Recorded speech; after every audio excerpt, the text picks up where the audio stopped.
Okay, so we're at Prague main station right now, Praha Hlavní nádraží. It's the main railway station that connects Prague to pretty much everywhere else in Europe. We're on our way to Svitavy, which is a very small town just east of Prague, a town of about 17,000 people, and this is where Kat's family lives. So we're going to get on the train. I think we have about 3 or 4 minutes left. It'll be about a 2-hour train ride to Svitavy. So we're coming up the escalator now into the main atrium of Praha Hlavní nádraží. Fun fact about this train station: many American films have been filmed here, including some scenes from Euro Trip, which was a classic from my generation, the first of the Hostel movies, lots and lots of other things. This is kind of like the quintessential European train station in American movies, and they usually do a pretty good job of covering up the signs in Czech if they want to make it into Vienna or Berlin or Paris or wherever. Is this us? Yep. Okay. Yeah, let's do this one. Oh, it's služební oddíl. It's for the... That's the staff. Yeah. Staff compartment. Yeah.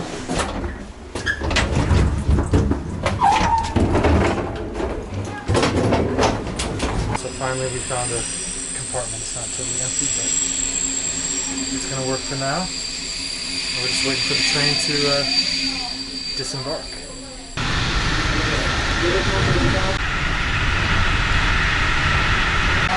So on these old trains, we have these signs that say "Nie dítě na očích," which means keep your kids like in sight. And then this one says "Hlídej si své dítě," which basically means the same thing. Apparently the reason that they are emphasizing this point so much is that at one point a mother left her child unattended on an old Czech train like this, and she went to the bathroom just for a few minutes, and one of the outer doors to the train was slightly open, and the kid fell out of the train and fell underneath the wheels of the train. So ever since then, they put up these signs on every door in these old Czech trains. The train is pulling away. We are officially in Svitavy. I guess I can take the mask off now. So here I am, it's the next day, Sunday, and I'm walking through the Svitavy main square called Náměstí Míru.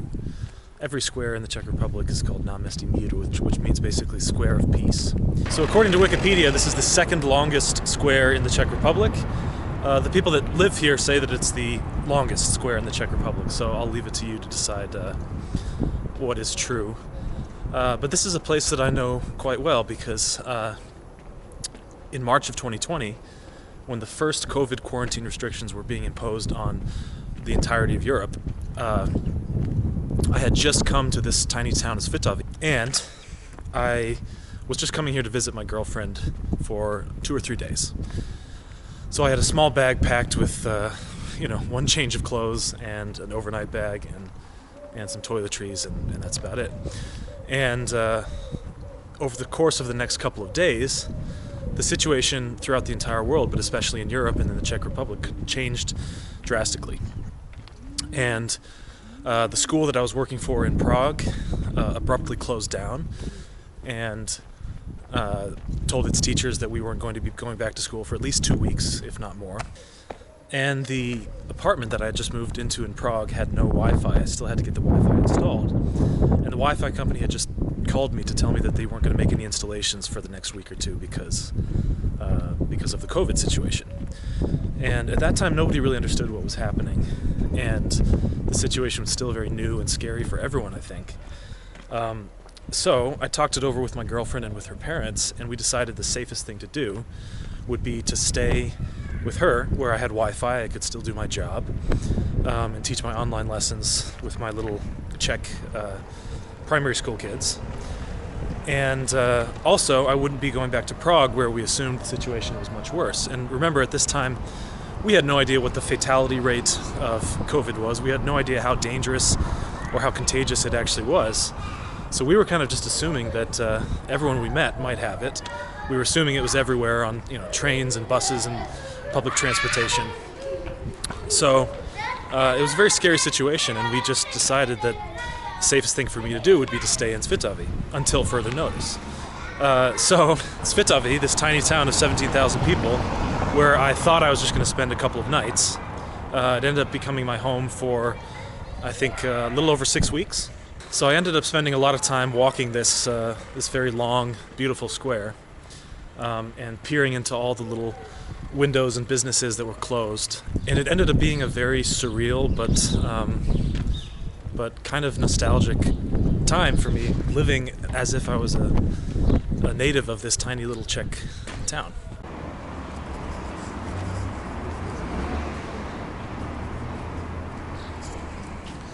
So one of the beautiful things about this square, besides the pastel buildings and the sort of ornate facades, which are very typical of all the small towns and cities in the Czech Republic, is we have this beautiful sort of winding open passageway. And along this passageway we have all these small town businesses. Here we have a bookshop. There's usually like a real estate business. They have a few small bars and cafes, some banks.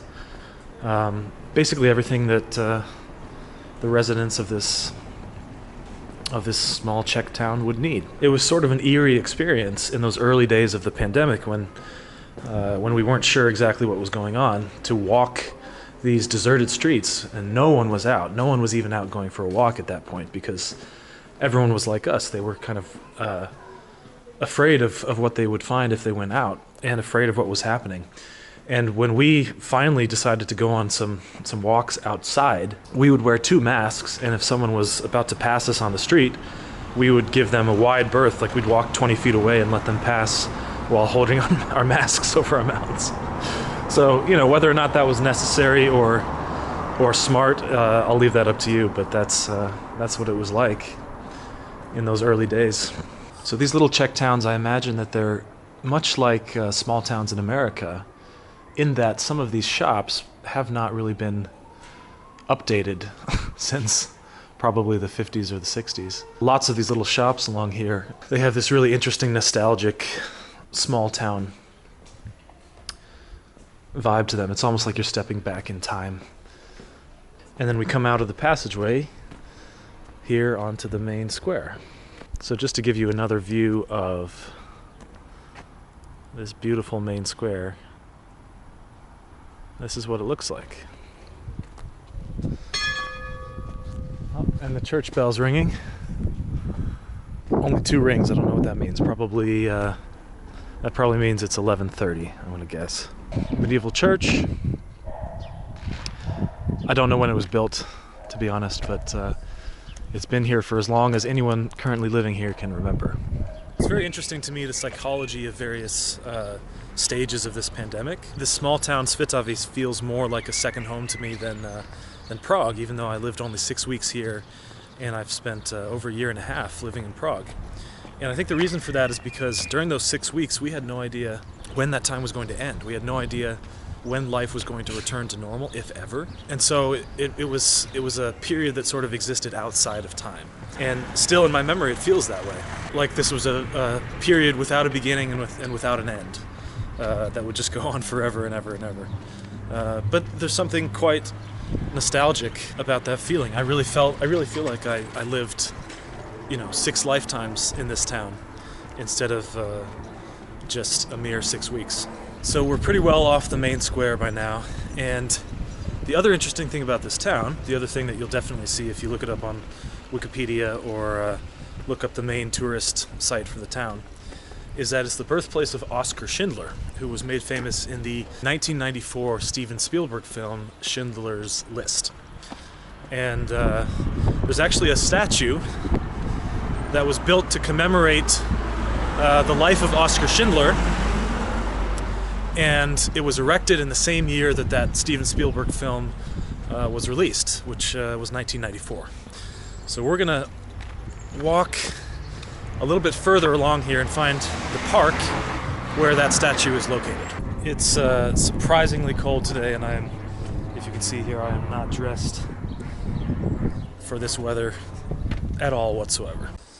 So I was maybe a bit overconfident in my knowledge of the geography of this town from living here for 6 weeks, because I'm a little bit lost right now. I have no idea where I am. I'm just trying to find my way back to a main street, and then see if I can recognize any landmarks. Wish me luck. Okay, we're making progress because I recognize this main street and this beautiful building over here, which is actually a school, I've been told. So this is what a school looks like in Svitavy. I don't know about you, but my schools growing up didn't look quite this stately and elegant.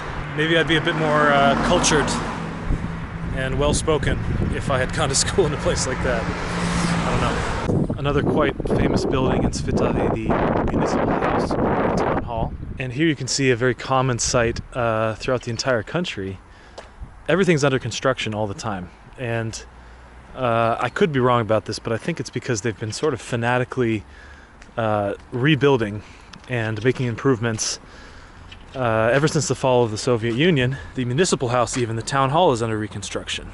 They're making some improvements, looks like, to the base of the building. There's all this money that has flowed into the country since the fall of the Soviet Union, and that money needs somewhere to go, and it's only natural to put it into these public works, improving, modernizing, building upon the infrastructure of these old medieval towns.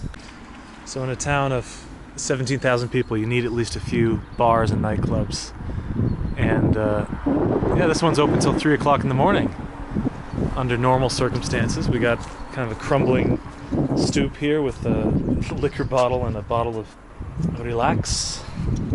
Looks very enticing. I think I might have to check that out later. So as I walk along here, attempting to find the Oskar Schindler Park in Svitavy, I'll tell you a bit more about the interesting history of this town. In the year 1930, for example, the town had almost 90% German speakers, and the Czechs in the town were only a small minority. And in 1945, after the war ended, most of the Germans were expelled from the town. But for many, many years, in fact for several centuries, up until World War II, the town was predominantly German and not Czech.